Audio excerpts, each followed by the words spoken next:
Finding calm in the storm. Apart from being named Tempest, I've always loved storms. I love to look at the radar, see the winds pick up, look at the sky, and wait.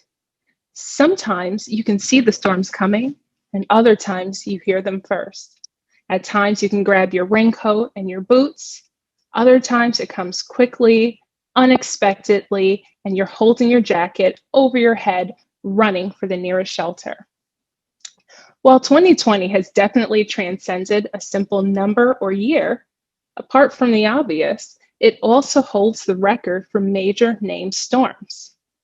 My personal 2020 was about 3 years ago. The 2017-2018 school year felt a lot like this picture. Oh, sorry. Felt a lot like this picture.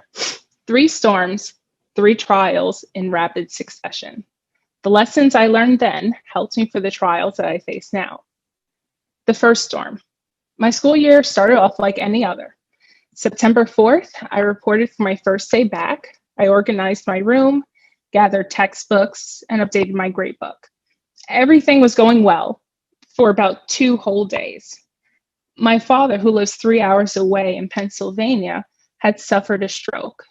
Most of his family lives in New York, and I'm an only child. So obviously I dropped everything I was doing and I went to his side. But before I go on, I should probably let you know something. I come from a family of teachers. And where I travel, my work travels with me. So in the middle of visiting hours and sleeping, I was working on my PowerPoints and lesson plans. And at that point, all I could do was wait, but I didn't have to wait long. Right on the heels of my first storm was the second nipping at its feet. The second storm. My beloved grandfather, who filled my life with so much joy, was dying. He received hospice care at his home in North Carolina. On some weekends, especially the 3-day weekends, I would fly down there, run errands, provide other household needs, and check in on him. All the while, with each visit, planning his impending funeral.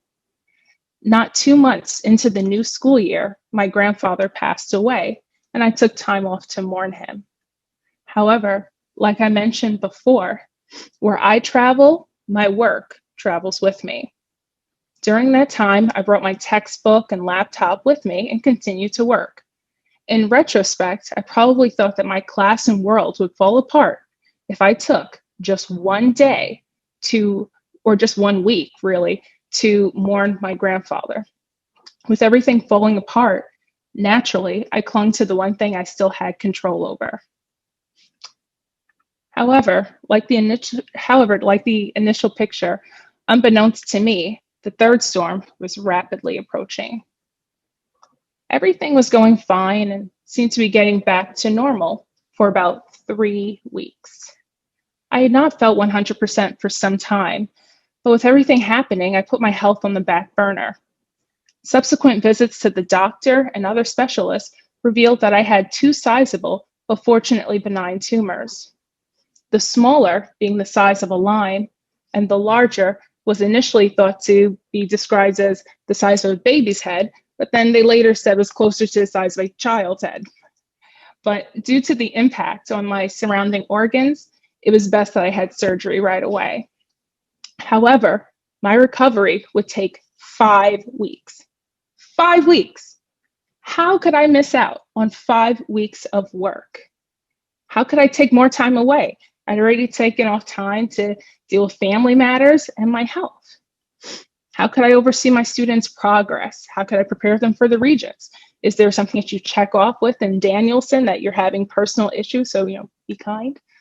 No. I immediately began researching different options to keep my connection with my kids. Then I remembered that my school had a G Suite domain, but only 2 to 3 teachers had been utilizing it. I spoke to a colleague and my fellow MFAer, Aoife Walsh, about getting logins for my students. Just days before our break, she set my students up with school G Suite accounts, and I can't express how grateful I am to her for that. While at home, I set up assignments and lessons, and I sent them to the leave replacement. I wanted to convey to my students that their success was still a priority to me. My body may have been in repair, but my mind and my hands worked just fine. Each week, I emailed the sub-quizzes for my students to take, and each week, my self-sacrificing mother would drive to my school and pick up the freshly taken quizzes and drop off the now graded quizzes from the previous week. While I relied on the sub to do most of the teaching, there were certain topics I wanted to teach myself. I learned how to make videos with voiceovers. I used my flex funds to purchase a mic, and I used my tablet and stylus to create videos. Really, I was becoming a remote teacher. During that time, I graded every question of every assignment. It was important for my students not to view my time away as a break time for themselves. As devoted as I was to my students, I'm sure you can guess what was happening. I was beginning to suffer from burnout, and I needed to make changes quickly. Therefore, I established the following rules for myself. Rule number 1, it is important that I separate my professional and my personal life. Creating a space in my home for schoolwork was imperative. Schoolwork did not travel to other parts of my home, especially my bedroom. Doing work in my bed made me feel like I was constantly surrounded by my schoolwork. Now I have a particular chair in a particular corner of my home in which I teach and grade from and also do video chats from. Rule number 2, I began to turn off notifications of work emails after a certain hour. Also, I deactivated work emails on my cell phone. There is no math emergency so big that I have to be on call after dark. If it's a true emergency, call 911. Rule number 3, tomorrow is another day. I used to grade well after midnight, but no more. I set a time to finish work. Usually I shoot for 7:30. And if it's not done by then, it's not done. And guess what? It's not the end of the world. So, when I think about that time in my life and I think about now, I think once again about storms. And there's one thing about every storm. Every storm has an end.